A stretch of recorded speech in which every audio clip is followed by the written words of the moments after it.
La première partie de notre travail consiste à créer quelques diapositives de façon très classique. D'abord, une diapositive pour le titre, le sommaire et les consignes.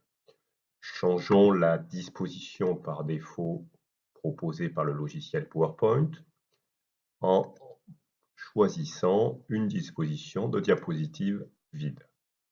Puis, insérons une zone de texte. Dans cette zone de texte, nous allons écrire tout simplement le titre.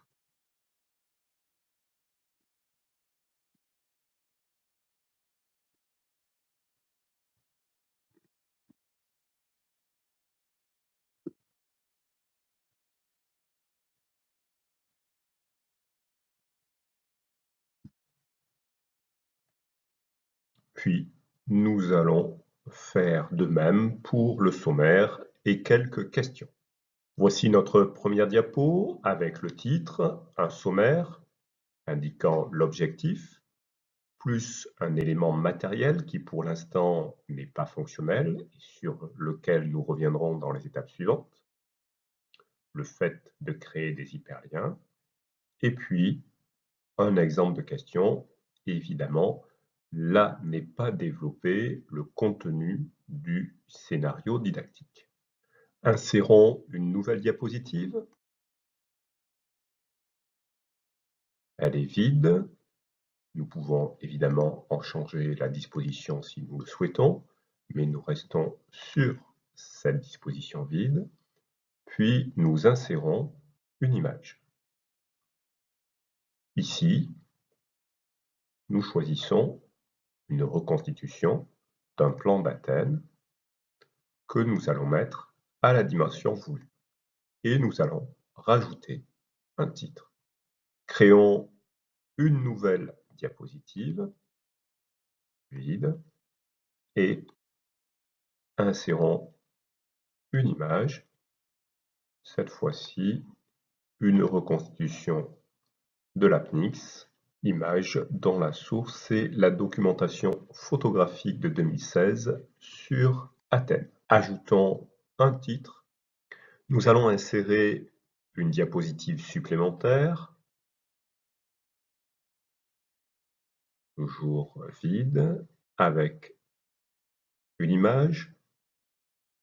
L'idée, cette fois-ci, très classique du système des institutions. Je crée et je mets en forme cette image. Alors, toutes mes diapositives sont désormais créées. Je vais simplement rajouter sur la diapositive numéro 4, reconstitution de l'apnix, je vais rajouter en plus quelque chose qui est très utile. Je vais insérer un enregistrement audio. On peut aussi insérer de la vidéo.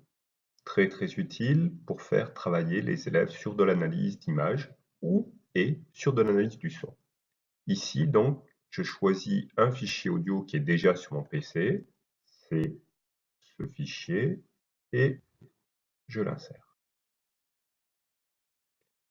Voilà, je peux lui donner une signification plus importante en l'agrandissant. Ce fichier fait à peu près 2 minutes.